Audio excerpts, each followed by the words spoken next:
So, hello mga my loves! Happy Wednesday at gagawa tayo ng healthy foods gamit ang gulay na tauge at carrots. Yan ang ating gagamitin, tauge at carrots na hiniwa-hiwa ko. Giniling na binababad at wrapper, sibuyas at bawang, konting itlog. At nagpapainit na ako ng mantika. Susunod ko na yung mantika. So, let's go. Ilagay na natin yung ating itlog na binate. Oo, binateng itlog. Sana all binabate. So, maglagay na tayo ng mantika kasi mainit na ating kawali. Konti lang yung mantikang gamitin, ha? Lalo na non-sticky naman yung gagamitin. So, yan. Painitin lang natin ng kaunti, tapos ilagay na natin yung itlog. Oo, yung itlog. So, hintayin lang natin magpainit yung ating mantika at isunod na natin yung itlog. Oo, yung itlog nga na binati. So, ayan, mainit na yung ating mantika at ilagay na natin tong itlog na binati natin. So, let's go. Lagay na natin ating itlog. Yan. Sa mahinang apoy lang, mga my loves. Ayan, minamalat ako. Sa mahinang apoy lang, ha. Sinasabi ko, sa mahinang apoy. At i-ano lang natin siya. Kailangan half cook lang siya kasi ito yung gagamitin natin pampalasa sa ating Shanghai tauge. Shanghai tauge. Ganyan lang natin siya para maluto yung iba at yung iba naman ay umailalim. Tapos na natin yung binati nating itlog. So dapat ganyan yung pagkakaluto niya na parang chinap-chop na siya. Ganon. So ilagay muna natin siya sa ating malinis na lalagyan. So, let's go. At naglagay na ako ng panibagong mantika. At maglalagay tayo ng ayan, naglagay na ako ng panibagong mantika. Kaunting mantika lang, ha. Tapos mag-add tayo ng butter. Pampalasa doon sa gulay. So, ayan. Tunawin lang natin siya. At isunod na natin ang sibuyas at bawang. So, ilagay na natin ang sibuyas at bawang. Ayan. So, hintay lang natin sa maging brown. Konting brown. Opo. Konting brown. So, isunod na natin yung ating giniling. Oo, konting giniling lang. Huwag damihan. So, ayan. Ganyan lang kaunti. Pampalasa lang. Kasi gagamit tayo talaga ng scrambled egg.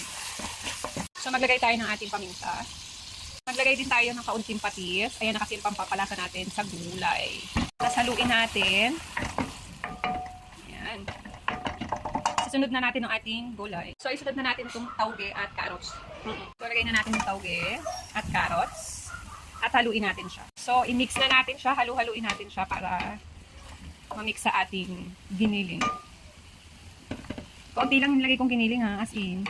Siguro mga 5 guhit lang yun. Sa timbangan. Yan. So, isunod na natin yung scrambled egg sa ating tauge na may carrots. So, ayan. Buhos na natin to lahat. Yan. So, yummy. So, i-mix na natin. So, okay na yan. At ipabalot na natin siya sa wrapper. Yan. So, let's go. Try na natin yung apoy. Kasi piprito pa natin yan. So, ayan, nalipat na natin dito kasi babalutin na natin siya sa Shanghai rolls na pambalot. So, let's go. We open na natin ito. Kasi magbabalot na tayo yung ilaw ko dito para kukunin na ni Lord. Yung bubong kasi ay transparent na para bang kukunin tayo ni Lord dito sa sobrang liwanag. So, dito tayo kasi sobrang liwanag talaga ng bubong. Ayan yung bubong. Sobrang, pag nag-araw siya, sobrang tingkad ng araw na para bang kukunin tayo ni Lord dito. Nagpapainit na nga pala ako ng mantikang bago para sa pagpipituhan natin ng tauging Shanghai. So, ganito siya kalaki.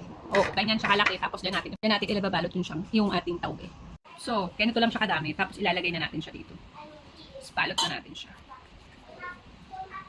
Hilid natin ganyan para maganda yung pagkakakulma natin. Na parang hindi mabubutas. Ganon. Kailangan hindi siya mabutas habang piniprito. Hindi ko na pinag-intay na patuluin yung ating tauge kasi mauubos ang oras ko. Kakahintay. So, ayan. Nakaisa na tayo. So, ilagay na muna natin dito. At tatapusin ko na muna. Ganyan siya. Nawawalan ako ng boses. At ito yung nagawa ko na. So, ayan. Tatapusin ko muna. Then, pag natapos ko na, iprito na natin. Okay. So, ayan na. So, hintayin lang natin siya mga 3 minutes. Okay na yan. Ganda ng kulay niya. Huwag natin i-toasted para hindi sumabog. So, ahon na natin. Lagyan natin dito sa merong tissue paper. So, ayan. Patuluin natin siya. So, napakaganda. So, okay na siya. Let's go. Kain tayo. Kain na. Okay. So, ayan na. At itong aking sausawan, sobrang anghang. Let's go. Try na natin. So, let's go. Arat na. At titikman na natin itong ating lumpiang tauge na may scrambled egg. So, ang init. So, unahin na natin yung pinakaunang pinrito kasi sobrang init niya. Ganyan siya kalaki. Na para bang, ito yung sausawan na puro sili. So, let's go. First bite. Papakita ko sa inyo kung gaano siya ganda ng loob. So, ayan. Sobrang yummy na may egg and konting giniling. At ganito yung sausawan mo. Oh my God. So, let's go. Second bite. At sobrang anghang ng ating sausawan. So, yummy. Na para bang kahit hindi ka na magkanin, ay busog ka na. So good. Sarap. Ay, ko ng kanin. Busog. Sarap. Sukawan, ha?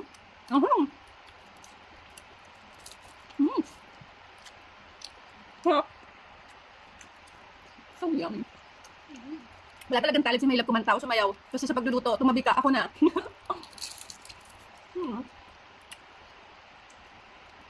Matrabaho lang talaga yung mga Shanghai na yan at tauge na yan.